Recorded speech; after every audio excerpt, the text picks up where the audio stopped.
बंधन कच्चे धागों का। दोस्तों नमस्कार, मैं डॉक्टर ज्ञान। हमारे चैनल का नाम है बंधन कच्चे धागों का। जैसा कि आप सब लोग जानते हैं कि ये संस्कार के ऊपर बात होती है। हमारे सोसाइटी में जो संस्कार खत्म होते जा रहे हैं, जिससे परिवार टूटते जा रहे हैं। पहले हमारा कॉन्सेप्ट था ज्वाइंट फैमिली का, अब वो न्यूक्लियर फैमिली में कन्वर्ट हो गया। रिश्ते सिमट के, संस्कार सिमट के, मदर फादर के पास टाइम नहीं है तो वो बच्चों को संस्कार क्या देंगे। कुछ फैमिलीज जो हैं अभी भी संस्कार वाली बची हैं, जो ज्वाइंट फैमिली में रहते हैं, और ज्वाइंट फैमिली में रह के उसके फ़ायदे क्या हैं वो हम आपको बताएंगे। और उसमें बिजनेस में मतलब कितना रिलैक्स होकर बिजनेस करते हैं उसके बारे में बताएंगे। एक बहुत बड़ा परिवार है, आप सब लोग जानते हैं, बीकानेर मिठाई वाला। इनकी वर्ल्ड वाइड इनकी ब्रांचेज हैं, पूरे वर्ल्ड के अंदर जाना जाता है। दुबई के अंदर मोर देन 20 इनके आउटलेट्स हैं, यानी कि शेखों को भी वेजिटेरियन बना दिया। इनकी गारंटी दी जा सकती है, एक तो स्वच्छता बहुत अच्छी मिलेगी, यानी कि कॉन्सेप्ट ऐसा दे दिया 5 स्टार कॉन्सेप्ट। स्वच्छता अच्छी है, क्वालिटी अच्छी है, फिर हॉस्पिटलिटी इनकी बहुत बढ़िया। यानी कि कोई प्रोडक्ट अगर ख़राब है, कि जैसे कोई मिठाई ख़राब है या खाना ख़राब है, कहीं पे कोई शिकायत है, तो ये कहते हैं कि आप इसको डस्टबिन में डाल दीजिए, दूसरा ले लीजिए। कस्टमर से कभी झगड़ा करना ही नहीं।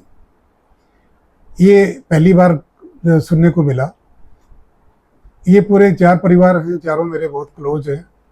आज मेरे साथ नवरत्न अग्रवाल जी बैठे हैं, जो वन ऑफ द एमडी यानी कि मैनेजिंग डायरेक्टर इस कंपनी के। इनका बहुत नाम है और बहुत बड़े विचारक है, मेरे बहुत क्लोज है, क्योंकि विचार तभी मिलते हैं जब अंदर की भावना एक दूसरे की मैच करती हो। नवरत्न जी नमस्कार। नमस्कार डॉक्टर साहब, thank you for kind words, great words. Navratna ji, आज हम आपसे बात करेंगे कि आप कितनी बड़ी फैमिली है। हमारा मोर देन 100 पीपलों का परिवार, 130 मेंबर 130 मेंबर दोस्तों, और ज्वाइंट बिजनेस है। कैसे मैनेज करते हैं, क्योंकि हमारे यहाँ पे मेरे को लगता नहीं कि इतना बड़ा बिजनेस करने वाले कोई भी फैमिली। ये पहली टचवुड बहुत अच्छी फैमिली है, बहुत ही ग्राउंडेड लोग हैं, कभी भी ऊंची बात बोलना ही नहीं, झुक के चलने वाले लोग हैं। मतलब जो भगवान को मानता है, जो हमारे धर्म को मानता है, जो साधु संतों को मानता है, तो वही मेरे को लगता है कि इतना बड़ा बिजनेस कर पाता है। तो नवरत्न जी कैसे मैनेज करते हो सर? इसको मेरे को मैनेज करने की जरूरत नहीं पड़ती, इतना बड़ा परिवार है। हाँ। तो बल्कि लगता है कि एक दूसरे के हम कॉम्प्लीमेंट्स हैं, एक दूसरे के पूरक हैं कहीं किसी प्रकार से।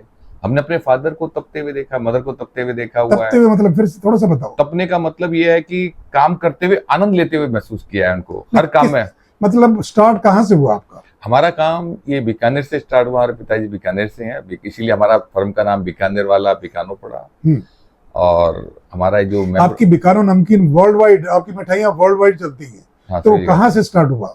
बीकानेर से स्टार्ट हुआ। बीकानेर से शुरू में क्या बनाते थे? मिठाइयाँ बनाते थे हम शुरू में, बीकानेर में मिठाइयाँ और बनाते थे। लालजी होटल में। लालजी अपना वहाँ पे बीकानेर वाले लालजी के नाम से अपना है। वहाँ पे जितनी भी प्रकार की मिठाइयाँ होती थी, रसगुल्ले, राजभोग, और ये बहुत चलन था। पैक के पैक जाते थे सभी जगह, और आज भी जा रहे हैं। आज भी हमारी वो दुकान है, आज ही हमारा हिस्सा है, पार्ट। हाँ, मैं गया हूँ वहाँ पे। तो लालजी के नाम से है, और फादर और ताऊजी ने हमारे सोचा कि इस काम को बढ़ाना चाहिए। तो बीकानेर से दिल्ली आए। उन्होंने पहले और भी जगह देखी कि भाई कहाँ। अच्छा, दिल्ली आए तो यहाँ पे तो कोई ठिकाना नहीं था? यहाँ पे धर्मशाला में ठहरते थे। अरे रे, धर्मशाला में ठहरते थे और क्या करते थे? आके क्या शुरू किया? पहले आए तो शुरू में वहां से पैक भुजिया और ये अपने रसगुल्ले मंगाते थे, और फिर वो अपनी जगह जगह जाके बेच के आते थे, खुद बेचते थे। काका जी मेरे को बता रहे थे, आपके फादर साहब, कि हम कनस्तर लेके चलते थे और कहते कि मेरे निशान, मेरे भाइयों के भी निशान यहाँ पे पड़ा हुआ। मतलब वहां से स्टार्ट किया कि रसगुल्ले बेचते थे गलियों में, और आज उनका लगाया हुआ पौधा कितना एक वट वृक्ष बन गया। तो इसमें एक कितना बड़ा योगदान है। अच्छा, उन्होंने जो अपने मतलब कितने भाई थे? 4? ये पिताजी हमारे 6 भाई हैं। 6 भाई थे, और उसमें से सभी की अब हमारे पिताजी और कोई नहीं रहे। बाकी मैंने सभी को एक देखा है कि आपस में बातों का मतभेद तो होता था, सब कोई कहता मनभेद नहीं होता था। तो मनभेद नहीं हुआ, वो 2 मिनट बैठ के इकट्ठा खाना खाने लगते थे। अभी लगता था जैसे आपस में इतना है, डिस्प्यूट हो जाएगा, अलग हो जाएंगे, लेकिन थोड़ी देर में बैठ के खाना खा रहे होते थे साथ। उसी स्टाइल में तो आप लोग करते हैं। हाँ, वही स्टाइल आज भी है।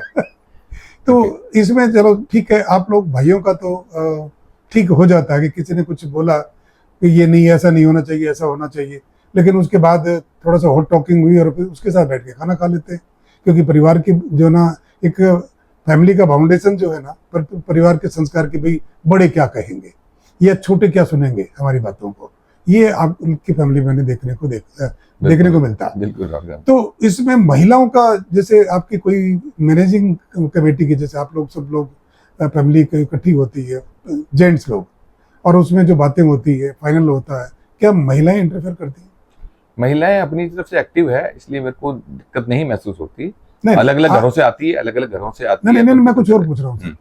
इंटरफेरेंस होती है। इंटरफेरेंस होती है। हाँ, बिजनेस में इन्वॉल्वमेंट है सभी। अच्छा। हाँ, बिजनेस में भी इन्वॉल्वमेंट है। तो सभी के सभी बिजनेसेस कर रही है। अच्छा। मेरी जैसे मिसेज और को पेंटिंग का बहुत शौक है, तो पेंटिंग और करती थी, पहले एग्जीबिशन लगाती थी, उसमें ही परमिट थी। नहीं, वो अलग बिजनेस है। आप लोगों के बिजनेस में, हमारे बिजनेसेस में, हमारी आज की तारीख में भतीजे की मिसेज और है, वो इन्वॉल्व है।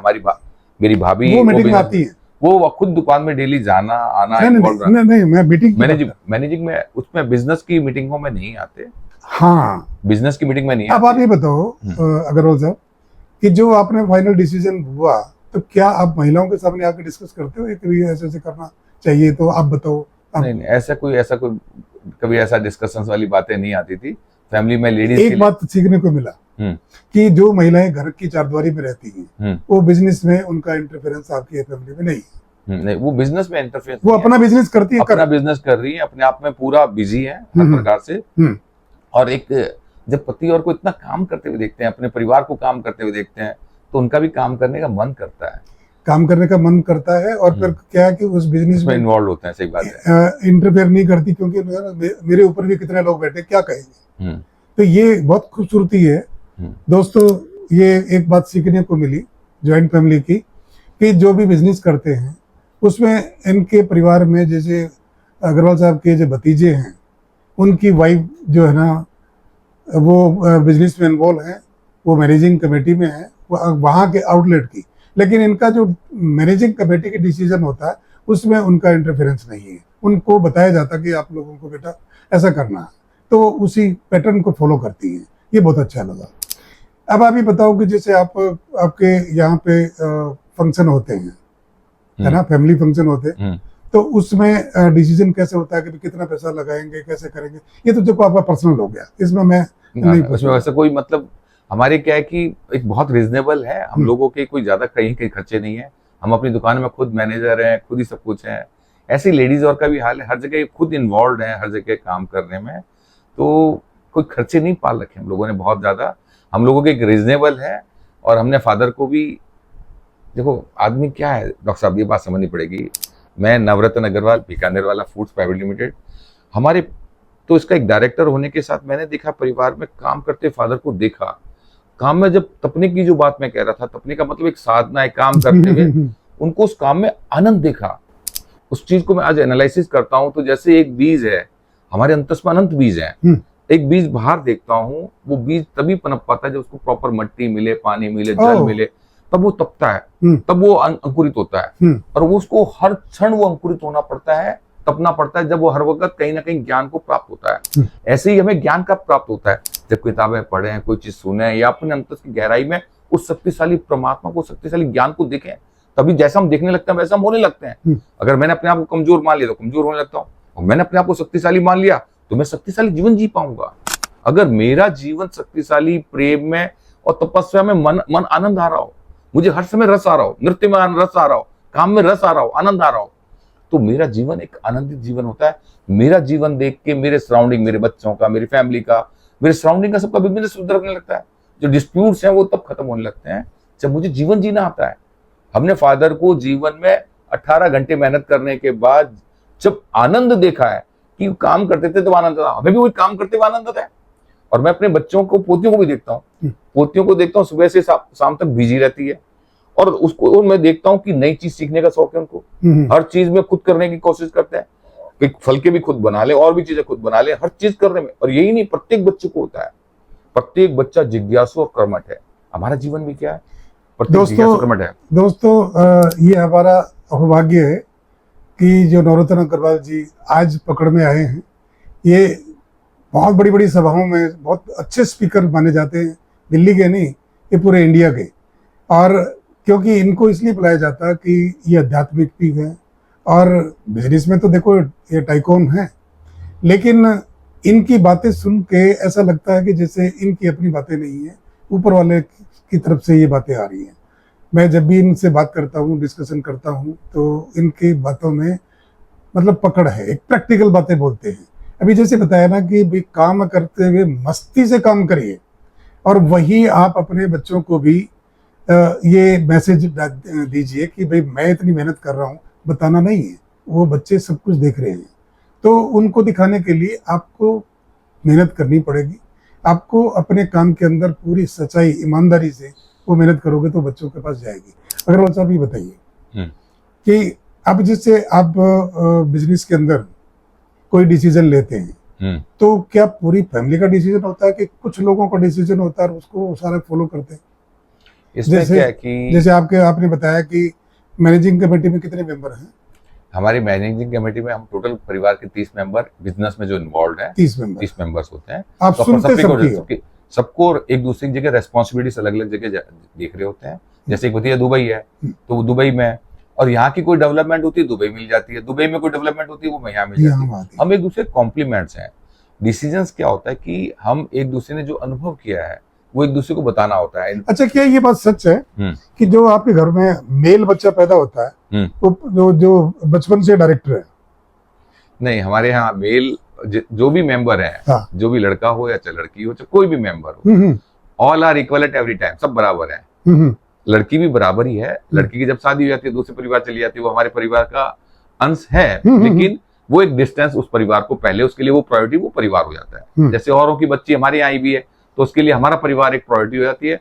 वो परिवार छूट तो नहीं सकता, वो छूट तो नहीं सकता। हाँ। वो भी एक हमारे कॉम्प्लीमेंट। वहाँ की बहुत सारी चीजें जो लेके आती है, वो खुशबू हमें मिलती है, और हमारी बहुत सारी खुशबू उनको मिलती है। अच्छा, ये बताओ अग्रवाल साहब, यहाँ पे दिल्ली में आके, दिल्ली में तो कोई संस्कार बहुत कम लोगों में बचे हैं, तो क्या दिल्ली के जो लोगों का इफेक्ट आप लोगों पर क्यों नहीं पड़ा? आपके मैं देखता हूँ कि मैरिज होती है तो जैसे काका जी जो ना गेट के ऊपर खड़े होते थे, सबके मुंह में मिठाई डालते थे और वो परफ्यूम लगाते थे, है ना, और वो पसीने पसीने हुए रहते थे, लेकिन अपना काम तो पूरा करते थे। तो दिल्ली का इफेक्ट तो आपके लोगों पर नहीं पड़ा, इसका क्या कारण है? डॉक्टर साहब, अगर जेन्युइनली अपने अंतस में देखो, पॉजिटिविटी जीवन है, नेगेटिविटी विष है। हमारे पिताजी कस्टमर को मन और भाव से परमात्मा ही कहते थे। कस्टमर को मन और भाव से कहते थे, प्रत्येक स्टाफ को भी कहते थे, जब तक तुम मन और भाव से परमात्मा नहीं मानोगे तुम्हें मजा नहीं, जीवन तुम्हें मतलब उसको सर्व नहीं कर सकते। ये प्रसाद है जो बन रहा है, वो प्रसाद है। जब तक तुम उसको प्रसाद नहीं मानोगे कि मैं भगवान को चढ़ाने के लिए प्रसाद बना रहा हूँ, जब तक तुम वो चीज ला ही नहीं पाओगे। क्वालिटी लाने के लिए प्रसाद लाना पड़ेगा, उसको सर्वश्रेष्ठ जानना पड़ेगा, अनुभव करना पड़ेगा, तब देना पड़ेगा। और एक्चुअल में क्या है, समाज में गलत लोग कोई नहीं होते। गलत मैं, अगर मेरा जीवन गलत होगा तो मैं सराउंडिंग में सबको गलत देखूंगा। मेरा जीवन अगर श्रेष्ठ है, उच्च है, तो एक्चुअल में क्या, किसी के पास ज्ञान नहीं प्राप्त हुआ, जो बीज अंकुरित नहीं होंगे तो ज्ञान प्राप्त नहीं होगा, तो वो उसको वो सा अनुभव नहीं होगा।